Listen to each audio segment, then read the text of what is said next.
Capítulo 8. Brad tomou cuidado de pegar o crachá de Babineal em cima da cômoda depois de vestir as roupas do médico, porque a tarja magnética na parte de trás o transforma em um passe com total acesso. Às 10h30 daquela noite, por volta do momento em que Odds está enchendo a cara de Weather Channel, ele o usa pela primeira vez para entrar no estacionamento dos funcionários atrás do prédio principal do hospital. O estacionamento fica lotado durante o dia, mas a essa hora há várias vagas para escolher. Ele escolhe a vaga mais distante possível que consegue do brilho penetrante das lâmpadas de vapor de sódio. Reclina o assento do carro luxuoso do Dr. B e desliga o motor. Ele adormece e se vê atravessando uma névoa leve de lembranças desconectadas, tudo o que resta de Félix Babineal. Sente o gosto do batom de menta da primeira garota que ele beijou, Marjorie Patterson, na East Junior High, em Joplin, Missouri. Vê uma bola de basquete com a palavra void impressa em letras pretas quase apagadas. Sente calor na fralda quando faz xixi enquanto colore, atrás do sofá da avó, um dinossauro enorme coberto de veludo verde desbotado. Parece que as lembranças da infância são as últimas a desaparecer. Pouco depois das 2h, ele se encolhe ao ter uma lembrança vívida do pai batendo nele por brincar com fósforos no sótão de casa e acorda assustado, ofegando no banco da BMW. Por um momento, o detalhe mais claro da lembrança permanece presente, uma veia pulsando no pescoço vermelho do pai, logo acima da gola da camisa polo azul. Mas agora ele é Brad de novo, vestindo a pele de Babineal. Capítulo 9. Enquanto ficou praticamente confinado no quarto 217 em um corpo que não funciona mais, Brad teve meses para planejar, revisar os planos e revisar as revisões. Cometeu erros no caminho, se ele gostaria de nunca ter usado Z-Boy para mandar uma mensagem para Odds pelo Blue Umbrella, por exemplo, e devia ter esperado mais tempo antes de ir atrás de Barbara Robinson, mas perseverou, e ali está ele, à beira do sucesso. Ele ensaiou mentalmente essa parte da operação dezenas de vezes, e agora segue com confiança. O crachá de Babineal o permite entrar pela porta sinalizada como manutenção A. Nos pisos acima, os geradores do hospital são ouvidos como um zumbido baixo, se é que são ouvidos. Ali embaixo são um retumbar permanente, e o corredor está sufocante e quente. Mas está deserto, como era esperado. Um hospital grande como aquele nunca cai em sono profundo, porém, durante a madrugada, fecha os olhos e tira um cochilo. A sala de descanso da equipe de manutenção também está vazia, assim como o chuveiro e o vestiário. Cadeados protegem alguns dos armários, mas a maioria está aberta. Ele experimenta um após o outro, verificando os tamanhos até encontrar uma camisa cinza e uma calça de brim do tamanho aproximado de Babineal. Ele tira as roupas do médico e as coloca no meio das coisas do funcionário da manutenção, sem deixar de transferir o vidro de comprimidos que pegou no banheiro de Babineal. É uma mistura potente dos remédios de Babineal e os da esposa. Em um dos ganchos junto aos chuveiros ele vê o toque final, um boné vermelho e azul dos Grodogs. Ele pega, ajeita a tira de plástico atrás e o afunda sobre a testa, tomando cuidado para cobrir todo o cabelo branco de Babineal. Ele atravessa a manutenção e vira à direita na lavanderia do hospital, que está úmida, além de quente. Duas faxineiras estão sentadas em cadeiras de plástico entre duas fileiras de secadoras foxas gigantescas. As duas estão dormindo pesado, uma com uma caixa virada de biscoitos se espalhando no colo da saia de nylon verde. Um pouco depois, passando as máquinas de lavar, há dois carrinhos de roupas parados junto à parede de concreto. Um está cheio de camisolas de hospital, e o outro, cheio de lençóis limpos. Brad pega algumas camisolas, coloca em cima dos lençóis bem dobrados e empurra o carrinho pelo corredor. É preciso fazer uma troca de elevadores e atravessar a passarela para chegar ao balde, e ele vê exatamente 4 pessoas no caminho. Duas são enfermeiras cochichando em frente a um armário de suprimentos médicos, ou duas são residentes na sala dos médicos, rindo baixinho por causa de alguma coisa em um laptop. Nenhum deles repara no cara da manutenção do turno da madrugada, com a cabeça baixa, enquanto empurra um carrinho cheio de roupas. O ponto em que tem mais chance de ser notado, e talvez reconhecido, é a recepção no meio do balde. Mais uma das enfermeiras está jogando paciência no computador, e a outra está fazendo anotações, apoiando a cabeça na mão livre. Esta percebe movimento pelo canto do olho e, sem levantar a cabeça, pergunta como ele está. Estou bem, responde Brad.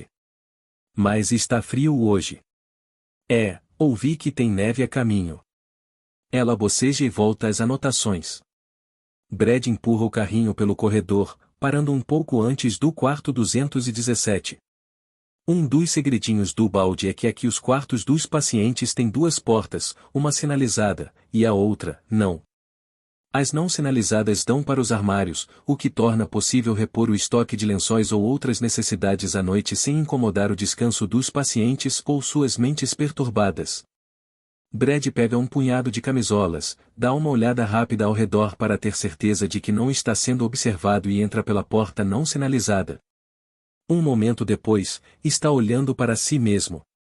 Durante anos ele fez todos acreditarem que Brad Hartsfield é o que os funcionários do balde chamam mais apenas entre si e de vegetal, lesado ou lasneck, luzes acesas sem ninguém em casa. Agora, ele é isso mesmo. Ele se inclina e toca uma bochecha com a barba por fazer. Passa o polegar pela pálpebra fechada, sentindo a curva do globo ocular abaixo. Levanta a mão e a coloca delicadamente na coxa com a palma virada para cima. Do bolso da calça cinza emprestada, ele pega o vidro de comprimidos e coloca meia dúzia deles na palma virada. Tome, engula, pensa ele. Esse é meu corpo, inutilizado para você. Ele entra no corpo inútil uma última vez.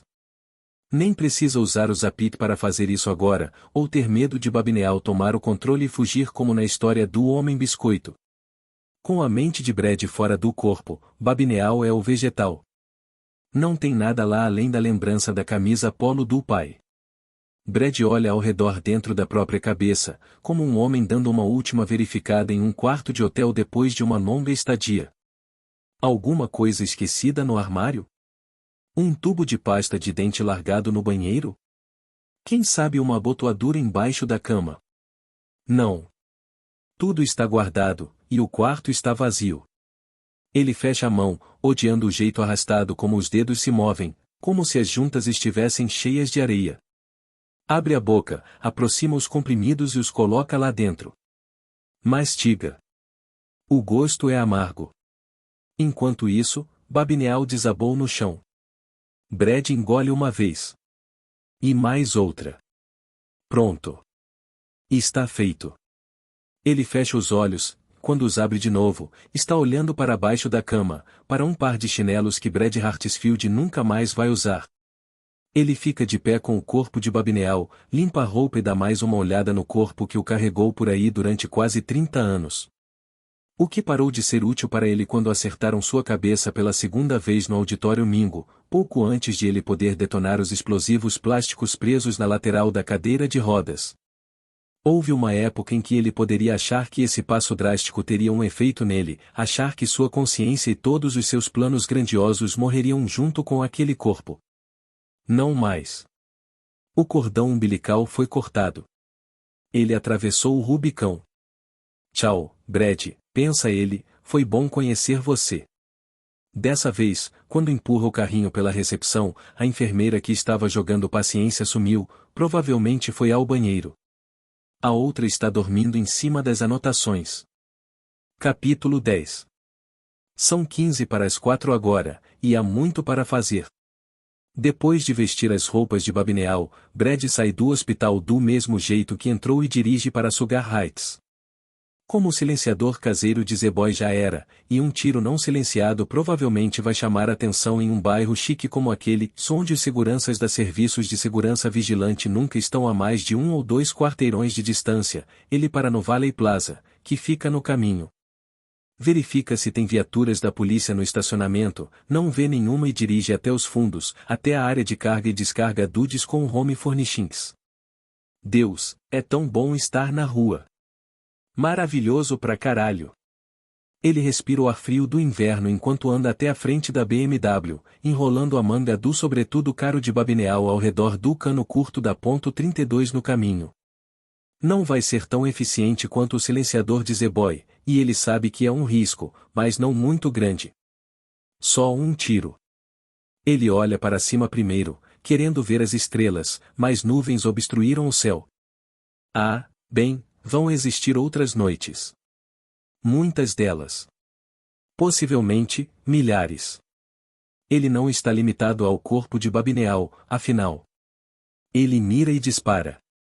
Um buraquinho aparece no para-brisa da BMW. Agora vem outro risco, dirigir os quase 2 quilômetros até Sugar Heights com um buraco de bala no vidro logo acima do volante, mas é a hora da noite em que as ruas do subúrbio estão vazias e os policiais estão cochilando, principalmente nos melhores bairros. Faróis se aproximam dele 2 vezes, e Brad prende a respiração, mas nas 2 vezes os carros passam sem diminuir a velocidade. O ar de janeiro entra pelo buraco de bala e faz um barulho agudo. Ele consegue chegar à MC Mansão de Babineal sem incidentes. Não há necessidade de digitar a senha dessa vez, ele só aciona o controle remoto do portão preso no quebrasol. Quando chega no fim do caminho de entrada, sobe no gramado coberto de neve, passa por cima de um trecho de neve dura, acerta um arbusto e para. Lar, doce lar, lá lá lá. O único problema é que ele se esqueceu de levar uma faca. Poderia pegar uma na casa, pois tem mais uma coisa que precisa ser feita, mas não quer fazer 2 viagens. Ele tem quilômetros a percorrer antes de dormir e está ansioso para começar a agir. Então, abre o painel central e começa a mexer lá dentro. Era de esperar que um dandy como Babineal tivesse acessórios de cuidados pessoais, talvez um cortador de unha, mas não encontra nada. Ele olha no porta-luvas, e na pasta com os documentos do carro, de couro, claro, e encontra um cartão da seguradora Allstate plastificado. Vai servir. Afinal, a seguradora afirma que seu público está em boas mãos. Brad puxa a manga do sobretudo de casimira junto com a camisa embaixo, depois passa um canto do cartão plastificado no antebraço. Não produz nada além de uma linha vermelha fina. Ele repete o gesto com bem mais força, os lábios repuxados em uma careta de dor. Dessa vez, a pele se abre e o sangue escorre. Ele sai do carro com o braço levantado e se inclina para dentro. Derrama gotas primeiro no banco e depois no volante. Não tem muito, mas não é preciso haver muito. Não quando for somado ao buraco de bala no para-brisa. Ele sobe os degraus da varanda, e cada passo é um pequeno orgasmo. Cora está deitada embaixo do cabideiro no saguão, tão morta quanto antes. Al da biblioteca ainda está dormindo no sofá. Brad o sacode, e quando o outro homem só resmunga, segura Al com as 2 mãos e o empurra para o chão. Al abre os olhos. Hã? O que houve? O olhar é atordoado, mas não completamente vazio. Não deve ter sobrado nada de Al Brooks dentro daquela cabeça revirada, mas ainda tem um pouco do alter ego que Brad criou. Isso já basta. Oi, Z-Boy, diz Brad ao se agachar. Oi, grunhe Z-Boy, lutando para se sentar. Oi, Dr. Z. Estou vigiando a casa como você pediu. A mulher, a que ainda consegue andar, usa aquele zapito o tempo todo. Eu a vejo da garagem grande do outro lado da rua. Você não precisa mais fazer isso. Não? Onde é que nós estamos? Na minha casa, diz Brad. Você matou minha esposa. Z-Boy olha, com a boca escancarada, para o homem de cabelo branco usando sobretudo. O bafo dele está horrível, mas Brad não se afasta. Aos poucos, o rosto de Z-Boy começa a desmoronar. É como ver um acidente de carro em câmera lenta. Matei. Impossível. Matou. Não. Eu nunca faria isso. Mas fez. Só porque eu mandei. Tem certeza? Eu não lembro. Brad o segura pelo ombro. Não foi culpa sua. Você foi hipnotizado. O rosto de Z-Boy se ilumina. Pela pescaria. Sim, pela pescaria. E enquanto você estava hipnotizado, eu mandei você matar a senhora Babineal. Z-Boy olha para ele com dúvida e preocupação. Se eu matei, não foi culpa minha. Eu estava hipnotizado e nem consigo lembrar. Tome isto. Brad entrega a arma a Z-Boy. Ele a levanta com a testa franzida, como se fosse um artefato exótico. Coloque no bolso e me dê a chave do carro. Z-Boy enfia a arma no bolso da calça com ar distraído, e Brad faz uma careta, esperando que a arma dispare e faça um buraco na perna do pobre coitado. Finalmente, Z-Boy entrega o chaveiro. Brad o guarda no bolso, se levanta e atravessa a sala. Aonde você vai, Dr. Z? Não vou demorar. Por que você não fica sentado no sofá até eu voltar? Vou ficar sentado no sofá até você voltar, diz Z-Boy. Ótima ideia. Brad vai até o escritório do Dr. Babineau. Tem uma parede dedicada ao ego, cheia de fotos emolduradas, inclusive uma de um Félix Babineau mais jovem apertando a mão do presidente Bush, o filho, os dois sorrindo como idiotas.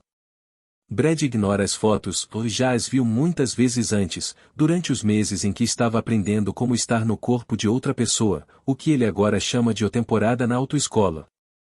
Ele também não está interessado no computador. O que quer é o MacBook Air em cima da cômoda. Ele o abre, liga e digita a senha de Babineau, que por acaso é Cerebellum. Seu remédio é inútil, diz Brad quando a tela principal entra. Ele não tem certeza disso, mas é no que quer acreditar. Os dedos voam pelo teclado em uma velocidade de quem tem prática e da qual Babineau seria incapaz, e um programa escondido, que Brad instalou em uma de suas visitas anteriores à cabeça do bom doutor, surge na tela. O título é Pescaria.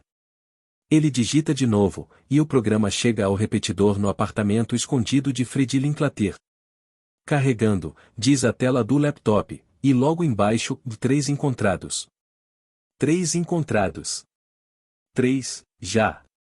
Brad está satisfeito, mas não exatamente surpreso, apesar de ser madrugada. Pessoas com insônia estão em todos os lugares, e isso inclui o grupo que recebeu os apps de graça de showroom.com. Que jeito melhor de gastar as horas insones antes do amanhecer do que com um joguinho eletrônico? E, antes de jogar Paciência ou Angry Birds, por que não dar uma olhada nos peixes rosa na tela de demonstração do Pescaria e ver se eles finalmente foram programados para virarem números quando clicados? Uma combinação dos números certos vai garantir prêmios, mas às 4 da manhã, essa pode não ser a motivação principal. 4 da manhã costuma ser uma hora infeliz para se estar acordado. É quando os pensamentos desagradáveis e as ideias pessimistas surgem, e a tela de demonstração é calmante. E também viciante. Albrook sabia disso antes de virar Z-Boy, Brad soube no momento que viu. Foi uma questão de sorte, mas o que Brad fez desde então, o que preparou, não é sorte. É o resultado de um planejamento longo e cuidadoso na prisão que era seu quarto de hospital e seu corpo inútil. Ele desliga o laptop, coloca embaixo do braço e começa a sair do escritório. Na porta, tem uma ideia e volta até a escrivaninha de Babineau. Abre a gaveta do centro e encontra exatamente o que quer, não precisa nem procurar. Quando se está em uma maré de sorte, tudo funciona. Brad volta para a sala. Z-Boy está sentado no sofá com a cabeça baixa, os ombros caídos e as mãos penduradas entre as coxas. Ele parece exausto. Tenho que ir agora, diz Brad. Para onde? Não é da sua conta. Não é da minha conta. Exatamente. Que tal você voltar a dormir? Aqui no sofá. Ou no quarto lá em cima. Mas precisa fazer uma tarefa primeiro. Ele entrega para Z-Boy o marcador preto que encontrou na escrivaninha de Babineau. Faça sua marca, Z-Boy, assim como fez quando esteve na casa da Sra. Ellerton. Elas estavam vivas quando eu estava observando da garagem, disso eu sei, mas talvez estejam mortas agora. Devem estar. Eu não matei elas também, matei? Porque parece que eu estive no banheiro, pelo menos. E desenhei um Z lá. Não, nada é este. Eu procurei o Zapit como você me pediu, tenho certeza. Procurei muito, mas não encontrei em lugar nenhum. Acho que ela deve ter jogado fora. Isso não importa mais. Só faça sua marca nesta casa, está bem? Faça em pelo menos 10 lugares. Um pensamento lhe ocorre. Você ainda sabe contar até 10? 1, 2, 3. Brad olha para o Rolex de Babineal. 4h15 da manhã. As visitas matinais no balde começam às 5. O tempo está voando. Ótimo. Deixe sua marca em pelo menos 10 lugares. Depois, pode voltar a dormir. Tudo bem. Vou deixar minha marca em pelo menos 10 lugares e depois vou dormir, depois vou até aquela casa que você quer que eu vigie. Ou devo parar de fazer isso agora que elas estão mortas? Acho que você pode parar agora. Vamos revisar tudo, ok? Quem matou minha esposa? Eu, mas não foi minha culpa. Eu estava hipnotizado e nem consigo lembrar. Z-Boy começa a chorar, coisa que Brad acha bem repugnante. Você vai voltar, Dr. Z?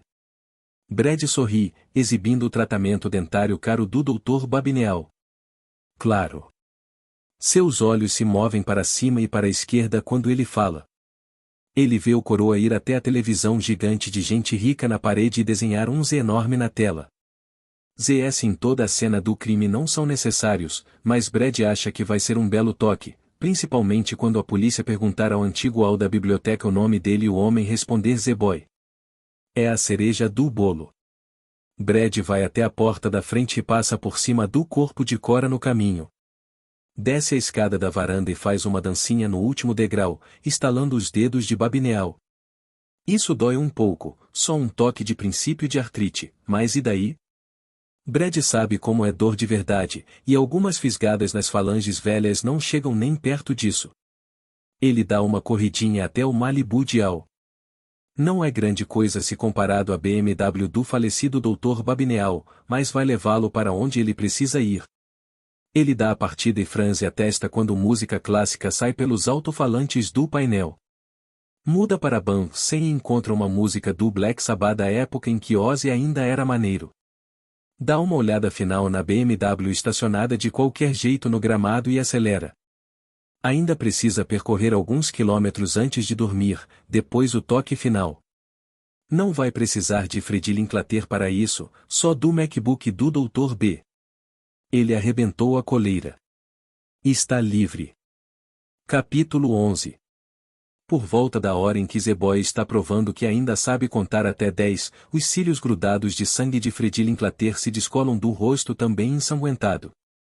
Ela se vê encarando um olho castanho. Demora um tempão para concluir que não é um olho de verdade, só um nó na madeira que parece um olho. Ela está deitada no chão, sofrendo da pior ressaca de sua vida, pior até do que a vez em que misturou metanfetamina com rum rico na cataclísmica festa de comemoração de seus 21 anos. Ela achou depois que teve sorte de sobreviver àquele pequeno experimento. Agora, quase deseja não ter sobrevivido, porque isso é pior. Não é só a cabeça, o peito dói tanto que parece que Marshall Lynch a usou como saco de pancadas. Ela manda as mãos se moverem, e elas atendem com relutância. Empurra o chão e tenta se levantar. Seu corpo sobe, mas a camisa de cima fica no chão, grudada em uma poça do que parece ser sangue e tem um cheiro suspeito de uísque. Então era isso que ela estava bebendo quando tropeçou nos próprios pés e caiu. Bateu a cabeça. Mas, meu Deus, o quanto ela encheu a cara. Não foi isso, ela pensa. Uma pessoa veio, e você sabe quem foi. É um processo simples de dedução. Ultimamente, ela só recebeu 2 visitantes, os ZS, e o cara que usa o casaco remendado não aparece há um tempo. Ela tenta se levantar e não consegue. Também não consegue dar mais do que algumas inspirações superficiais. As mais profundas fazem doer acima do seio esquerdo. Parece que tem uma coisa grudada lá. Meu cantil. Eu estava girando o cantil enquanto esperava que ele aparecesse. Para pagar o que me devia e sair da minha vida de uma vez. Ele atirou em mim, geme ela. A porra do Dr. Z atirou em mim. Ela cambaleia até o banheiro e mal acredita no desastre que vê no espelho. A lateral esquerda do rosto está coberta de sangue, e tem um galo roxo surgindo acima de um corte na têmpora esquerda, mas isso não é o pior. A camisa azul de cambraia também está cheia de sangue, a maior parte do ferimento na cabeça, ela espera, ferimentos na cabeça sangram pra caramba, mas tem um buraco preto e redondo no peito, na altura do bolso esquerdo. Ele atirou mesmo nela. Agora, Freddy se lembra do estrondo e do cheiro de pólvora logo antes de desmaiar. Ela enfia os dedos trêmulos no bolso da camisa, ainda respirando superficialmente, e puxa o maço de Marlboro Light. Tem um buraco de bala bem no meio do M. Larga os cigarros na pia, abre os botões da camisa e a deixa cair no chão. O cheiro de uísque fica mais forte. A camisa embaixo é caque, com bolsos amplos com abas em cima. Quando ela tenta tirar o cantil do bolso esquerdo, solta um gemido baixo de dor, a única coisa que consegue fazer sem ter que respirar fundo, mas, quando puxa, a dor no peito diminui um pouco. A bala também atravessou o cantil, e o lado que estava virado para a pele dela está brilhando com o sangue. Ela larga o cantil destruído em cima dos cigarros e começa a trabalhar nos botões da camisa caque. Isso demora mais, mas a camisa por fim cai no chão. Embaixo dela está uma camiseta da American Giant, do tipo que também tem bolso. Ela enfia a mão lá dentro e puxa uma latinha de metal das balinhas de menta. Tem um buraco nela também. A camiseta não tem botões, então ela enfia o dedo mindinho no buraco de bala no bolso e puxa. O tecido se rasga, e ela finalmente olha para a própria pele, salpicada de sangue. Tem um buraco logo abaixo do seio, e nele ela consegue ver uma coisa preta. Parece um inseto morto. Ela rasga mais a camiseta, usando 3 dedos agora, depois enfia a mão no buraco e segura o inseto. Ela o puxa como se fosse um dente mole. Ai, porra. A coisa se solta, não um inseto, mas uma bala de revólver. Ela olha e a larga na pia com as outras coisas. Apesar da dor de cabeça e do latejar no peito, Freddy percebe que teve uma sorte absurda. Era só uma arma pequena, mas a queima-roupa, até mesmo uma arma pequena devia ter feito o serviço. E teria mesmo, se não fosse um golpe de sorte gigantesco. Primeiro pelos cigarros, depois pelo cantil, que foi o que realmente diminuiu o impacto, depois pela latinha de metal e, por último, ela. O quanto chegou perto do coração? 2 centímetros. Menos. Seu estômago se contrai. Ela sente ânsia de vômito, mas não vai se permitir, não pode. O buraco no peito vai começar a sangrar de novo, porém isso não é o principal. Sua cabeça vai explodir. Isso é o principal. A respiração está um pouco melhor agora que ela tirou o cantil com as pontas horríveis, mais salvadoras, de metal. Ela volta para a sala e olha para a poça de sangue e uísque no chão. Se ele tivesse se inclinado e colocado o cano da arma na nuca dela, só para garantir. Freddy fecha os olhos e luta para recuperar a consciência quando ondas de escuridão e náusea ameaçam fazê-la desmaiar. Quando se sente um pouco melhor, ela vai até a cadeira e se senta bem devagar. Como uma velhinha com a coluna ferrada, ela pensa. Olha para o teto. E agora? O primeiro pensamento é ligar para a emergência, pedir uma ambulância e ir para o hospital, mas o que vai dizer? Que um homem alegando ser mormon ou testemunha de Jeová bateu à sua porta e, quando ela abriu, atirou nela. Atirou por quê? Por que motivo? E por que ela, uma mulher morando sozinha, abriria a porta para um estranho às 10h30 da noite? Isso não é o pior. A polícia vai querer entrar. No quarto dela tem 30 gramas de maconha e 3 de cocaína. Ela poderia se livrar dessa merda toda, mas e as merdas no escritório? Ela tem alguns programas ilegais rodando, além de um monte de equipamentos caros que não tem exatamente nota fiscal. A polícia vai querer saber se apenas por acaso, Sra. Linklater, o homem que atirou em você tinha alguma coisa a ver com esses aparatos eletrônicos. Talvez você estivesse devendo dinheiro a ele? Talvez fosse seu cúmplice, roubando números de cartões de crédito e outras informações pessoais? E não dá para não reparar no repetidor, piscando como uma máquina de cassino de Las Vegas enquanto envia o sinal eterno por Wi-Fi, entregando um malware customizado cada vez que encontra um zapit ligado. O que é isso, Sra. Linklater? O que faz exatamente? E o que ela vai responder? Ela olha ao redor, torcendo para ver o envelope de dinheiro caído no chão ou no sofá, mas é claro que ele o levou. Se é que havia dinheiro lá, e não só pedaços cortados de jornal.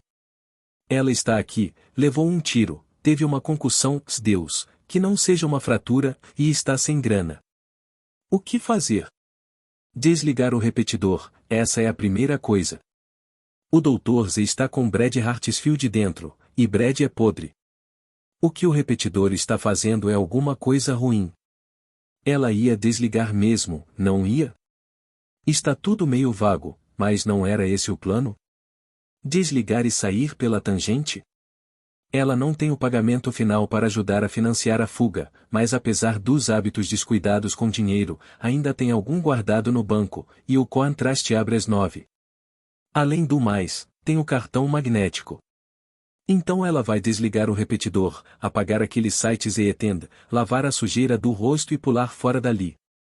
Não de avião, a segurança dos aeroportos são como armadilhas hoje em dia, mas de ônibus ou trem, a caminho do Oeste Dourado.